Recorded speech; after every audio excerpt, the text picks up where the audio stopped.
I am Tammy Borden, an author, speaker, and lover of life most days. I wrote a novel about my mother's true story of growing up in Nazi Germany. And today I am going to share with you about the importance of telling your own story. And what better way than to start by sharing one? So, the date was March 23rd, 1944. And in the skies over Germany, a squadron of American pilots were on a bombing mission to Brunswick. It's a large German city with artillery factories, which explains why it was bombed quite often. And among the squadron was a number 2 wingman, a young second lieutenant flying a P-51 Mustang. It is a legendary fighter plane when 2 enemy planes appeared. It was the Nazis in their ME 109 Messerschmitts. The adrenaline rushed and the Americans sprung into action. And the lead lieutenant for the Americans, he pursued one of the enemy planes and he shot it down. But the other Nazi plane evaded his fire. It half rolled and it dove straight down. And in the chaos, the American squadron, they lost visual sight of that second wingman. And so they radioed him. "We can't see you. Can you see us?" "No," he replied. "I can't see you." "We're circling at 15,000 feet. Come back." Silence. "Do you copy?" Silence. Meanwhile, a 16-year-old girl is walking down a country road outside a small German village when 2 planes appear out of nowhere. A P-51 Mustang and a ME 109 Messerschmitt. And she ducked for cover beneath an apple tree beside the road and watched. The Nazis pursued the American, shooting through the air, and then by some miracle, the American pilot was in pursuit, and bullets were streaking through the air, striking the Nazi plane. And with smoke billowing, it barreled nose first toward the ground, and it disappeared behind the trees, followed by a massive explosion that shook the earth. The American shot him down, but something was wrong. The P-51 started falling through the sky, passing through clouds and tumbling down like an injured bird, and the girl's eyes watched when she saw another figure appear in the sky. The pilot had bailed from the plane and opened his parachute, and it began unfurling, but it was too late. He was already too close to the ground, and it didn't open in time. And the girl watched as he plunged to his death. Nearly 80 years later, my mother recalls that story and tells me how she saw that young man die that day. She was that 16-year-old German girl. And as she told me the story, her somber eyes were taken back to one of the darkest chapters in history. That's just one of the stories my mother told me of her life growing up in Nazi Germany. And you can see why I wanted to write a book about her life, because there are many, many more that are just as remarkable. You see, my mom represents an often untold perspective of World War II, the German perspective. And when she shared her memories with me, it pulled back the curtain on what it was like to live through war and under Hitler's rule, under his thumb. The hunger, the bombings, the fear of being called out for not being patriotic enough, German enough, obedient enough. And there were several times when my mother was subjected to forced allegiance and outright cruelty. But she stood up for what was right, and she almost paid the ultimate price for it. We as humans like to put everybody in a people group into a box. Muslims, migrants, Christians, and Germans during World War II. And we want a label on that box. Maybe that's why many Germans were reluctant to tell their stories because they didn't want to subject themselves to that scrutiny. Because nearly everyone labeled all Germans as Nazis. But just like it's not the case today that everyone in a people group fits a description, that wasn't the case in Germany either.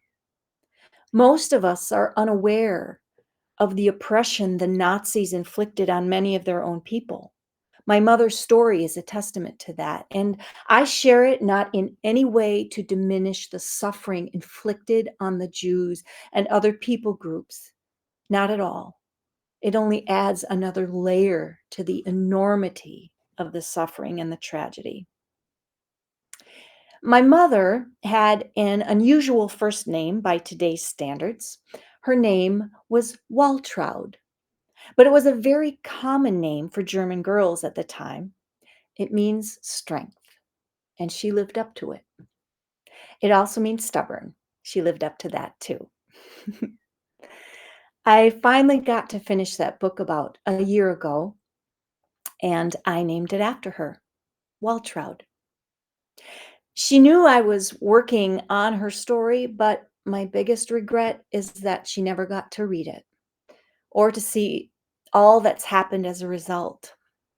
You see, my mom passed away 4 years ago, and I know time has passed. And the ache in my soul, it's not as crushing as it was early on. And I can talk about her now without breaking down every time. But you never get over losing your mom, especially when she was as extraordinary as mine. And you may ask how my mom knew some of those details from the story about the planes and the American pilots, the P-51 Mustang, the radio contact back and forth between the pilots. She didn't. You see, after I published the book last year, where I shared that story along with a bunch of others, there was a prodding in my soul that said, "You need to find that young man. You need to find out who he was." I felt compelled to do that by the Holy Spirit. And so I began my search through military archives, through memorial sites, because it's amazing what you can find online these days. And what helped is that my mom and her family lived in a tiny, tiny village in northern Germany called Amtleben. It's located about 25 kilometers from Brunswick. Amtleben was so small that it had one telephone, one restaurant, one grocery store, one guest house, one hardware store, and they were all located in the same building. So I thought, how many American planes would have gone down next to that tiny town? And as I searched the archives, there was one, and there was a name and a photo. James Asbury Scarborough grew up in Dublin, Georgia, and was going to college to become a chemistry teacher when he felt the calling to enlist. He wanted to make a difference in the war effort. He wanted to fly. He had reached the ripe old age of 21. It was his first flying mission and his last. I kept searching and I found more details. His parents, Ambrose and Lolly, his siblings, Donald and Mary Faith. And I thought maybe one of them could still be alive. And so I searched some more, only to find their obituaries. But Mary Faith, she passed away in 2017, and I found her obituary, and in it was listed a daughter, Catherine. And I thought, well, maybe I could find this Catherine. And so I went to one of the most powerful people search engines on the planet, Facebook, and there was one. And with trepidation, I sent a message to a complete stranger, something along the lines of, "You don't know me. This might seem weird or upsetting, but if your uncle was James Scarborough, I may have information about his death during World War II. And if this is you and you're interested, let me know. Send. Nothing sketchy about that, right? And I didn't know. I didn't know if it was her, if she would even care about this long lost relative who'd been gone for so many decades, somebody she never even knew or met. Did her family even talk about him? I didn't know. But a few minutes later, ding, she responded. Yes, yes. Tell me everything you know. My heart is singing right now that you found me. Our family has wondered for 80 years. What happened to him? And so I told her what I knew. Catherine and I have been corresponding since then. We started as complete strangers and quickly became friends. Now, she doesn't call him James, she refers to him as Uncle Jimmy. And from what I've learned, he was pretty amazing himself. Danced the jitterbug, loved to hunt and fish. He even had an article written about him as a young boy in Field and Stream magazine.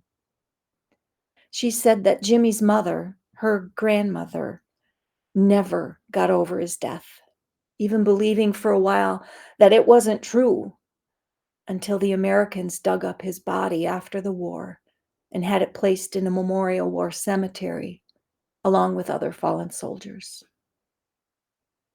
Out of all Jimmy's living relatives, Catherine is the one who has all of his personal effects from the war, including his Purple Heart.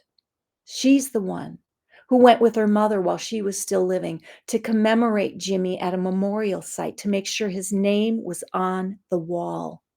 She has always felt a deep, deep connection to Uncle Jimmy, even though she never met him. She even named her son after him. To find her, it felt like more than a miracle. It felt like a divine appointment. She didn't know he jumped from his plane, that he plunged to his death, that he almost made it, adding to the tragedy.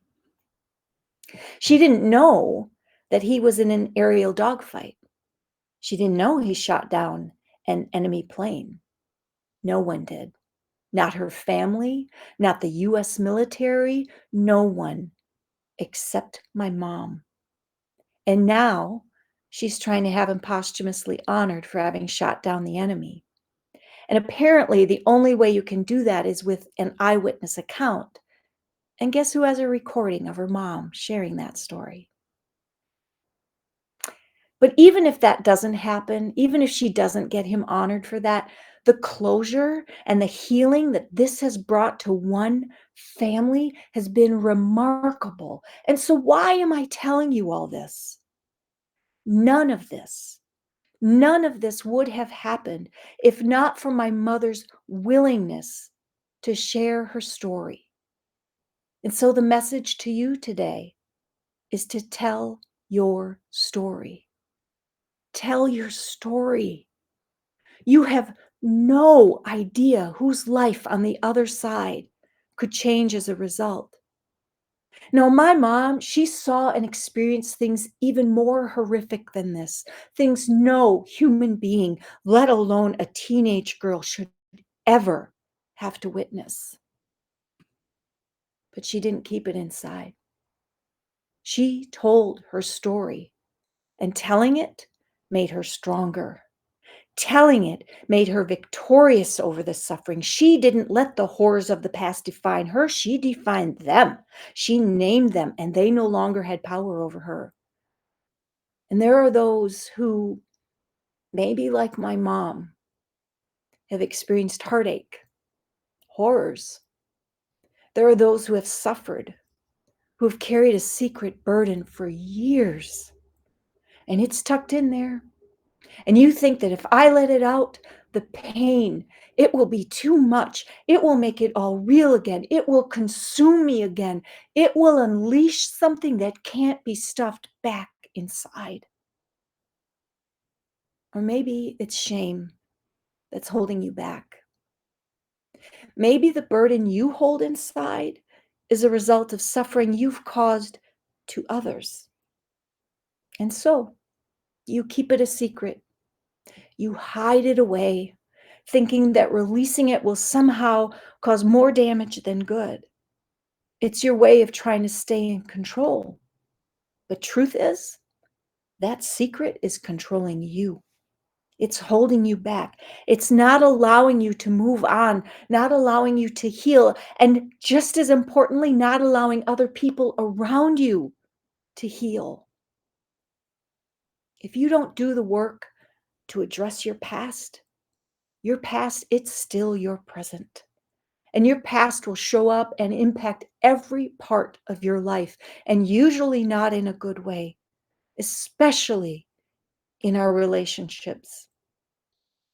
If you think letting it out will cause damage, the reality is not letting it out is what's causing the damage. Our theme verse for known is Psalm 51:10. Create in me a clean heart, O God, and renew a right spirit within me. It's easy to pray that prayer and ask God and think that God might magically deliver. It's in the Bible, after all. It's easy to think that He's going to renew our spirit, He's going to free us from our past and our sin. But we have a tendency to handpick a verse and declare it with confidence, maybe even stencil it on our wall or make a meme out of it. And there's nothing wrong with that. But there's more to that psalm than just that one verse. The psalmist, he also talks about a sacrifice of a broken spirit, a willing spirit, a contrite heart being delivered from guilt. The entire chapter speaks of confession, of testifying about the pains of life, of telling your story. A clean heart, a renewed spirit that is free from the past, God will freely give it. But it requires something of us too. It means no more secrets, no more holding your story inside, because secrecy is the enemy of our souls. Secrecy is the enemy of our souls. The Bible confirms this. Think of the story of Adam and Eve. Huh? What did they do when they messed up? Genesis 3:8 tells us Adam and his wife hid themselves from the presence of the Lord God. They hid. They tried to keep it a secret. And I believe that was just as much their demise as was eating that fruit. Because we know God is merciful. I mean, we know He's a loving God. We know He desires to have a relationship with us, intimacy with us. What if, just work with me here for a second. What if instead of hiding in secrecy, Adam and Eve instead ran to find the Father and they fell at His feet and they begged for mercy and confessed what they'd done? What if they told their story and confessed it all? I think we'd have a lot skinnier book. There are people who need your story. It might just be the beginning of healing for someone else. Your story could be the key to releasing someone else from the prison and the bondage of their past. But how do I do that? How did my mother do that? It takes a power greater than ourselves. You see, the part of my mom's story that I haven't told you yet is that she, like many, struggled after the war. Memories of death and bombings and hunger, oppression, and the very real fear of being sent to her death for defying the Nazis. It all haunted her. Her family was broken. Her country was broken. She was broken. Until a traveling preacher came to town and spoke of a God who could heal her heart, forgive her past, of Jesus who could give her a purpose and resolve to carry on. But in order for God to take those burdens from her, she had to be willing to hand them over, to not cling to them as her identity. Before she could find the courage to tell me or anyone else her story, she had to tell it to God first. Tell it to God first, to lay it before Him with all its ugliness, to confess her wrongs. And something happened in her that day. Was her family still broken? Yeah. Was the country still broken? Absolutely. Was there still immense national shame? Oh, you bet there was. Her circumstances did not change, but something inside her did. And healing began, and a little of the burden was lifted more and more each day. And she had hope. That feeling of freedom, of release, there's nothing else like it. I've experienced it myself. Tell your story to Him and to others. And every time you do, it will have less power over you. And it doesn't need to be as sensational or heart wrenching as my mom's story. You see, I had a secret once. Even though my childhood pales in comparison to the trauma my mother experienced, I had a lot of wounds that I kept hidden inside. And the longer they stayed in there, the more they just festered. And when we don't deal with our trauma, with our past, it has a way of coming out sideways, doesn't it? And we find unhealthy ways to cope with those haunting thoughts, with those insecurities and that guilt. And for some, it might be bursts of anger, lashing out at those around you. Some turn to alcohol, drugs, cutting, seeking the next thrill, the next escape. For me, my way of coping was an eating disorder in my early 20s. I felt like I couldn't control the circumstances around me. Oh, but I could control food. That is, until it controlled me. But I kept it a secret. And with each passing day, I became more consumed and entrenched in my behavior and more desperate. And eventually, I couldn't understand why I couldn't just eat like a normal person. I would wake up every day thinking, today's the day. Today is the day. I am not going to do this anymore. But the day became just like every other day and week and month and years. And I felt so hopeless, so full of despair. I prayed to God. I said, Dear God, please, please just let me die. I don't want to do the job myself. It had come to that. And I came to a place where I knew I needed help. I couldn't fix myself. I tried. God knows I tried. But to get help meant it required something of me, something that terrified me. It meant I had to tell my story, to tell the secret. And so, with fear and trembling, I confided in my sister. And I said the words out loud for the very first time ever. I'm bulimic. And it was such a release. And if I could tell her, maybe I could tell someone else, someone who could help me. And so I sought counseling. And I met a girl in my group therapy session who invited me to her church. And in a moment of surrender, I did what Adam and Eve should have done. I ran to God. I fell at his feet. I spilled all of my junk on the pavement, and something happened, and I've never turned back. It took time. I wasn't instantly healed, but I can look back at my story now and I praise God for it. I praise Him for my story. I can see that redemptive path.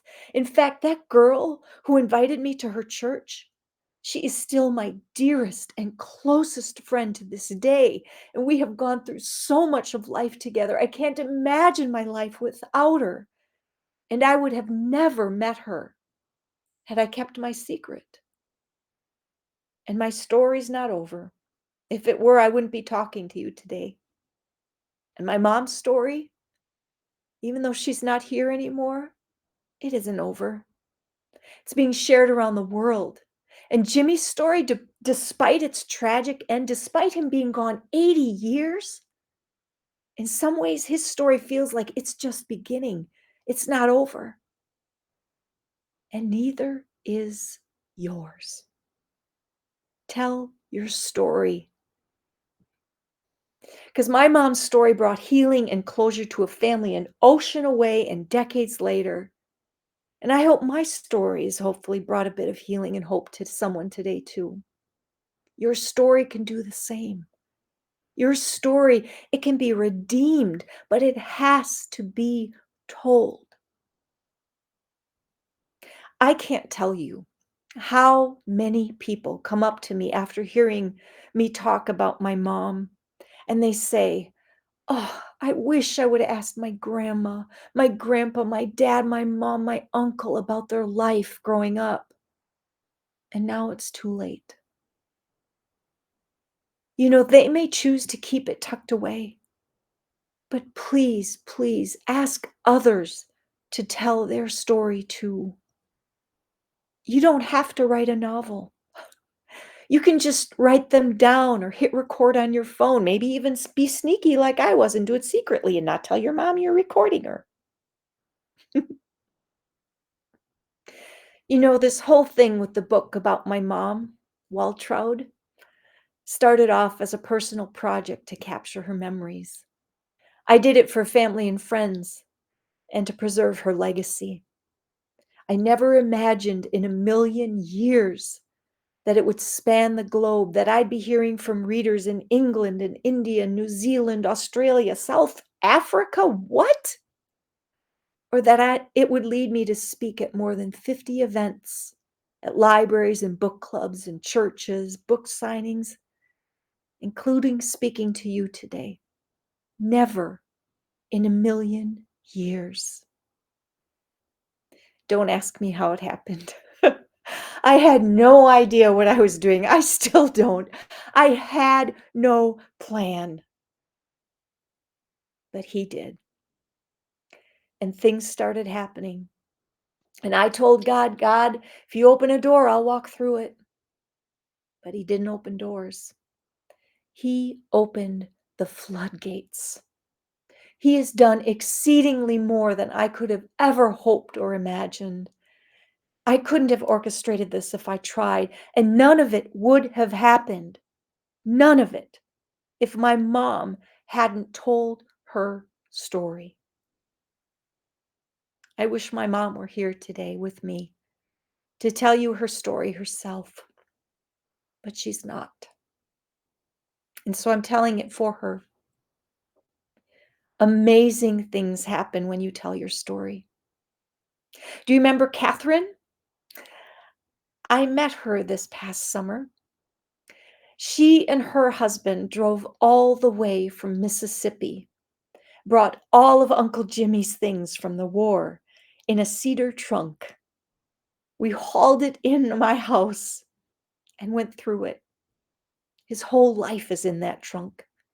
Everything from his baby book and his Boy Scout pin to his school report cards, his cadet handbook, his uniforms, insignia, training manuals, and the flag that was presented to his mother for military funeral honors. And when Catherine opened it up, when she opened that trunk, the first item she pulled out was the book about my mom, Waltraud. She added it to his trunk, saying that's where it belonged now because it's part of Jimmy's story, part of Jimmy's life story now, too. Will you do something for me, for yourself, and just as importantly, for others? Will you tell your story? Because there's someone on the other side of your silence who needs the healing only your story can bring. Thank you.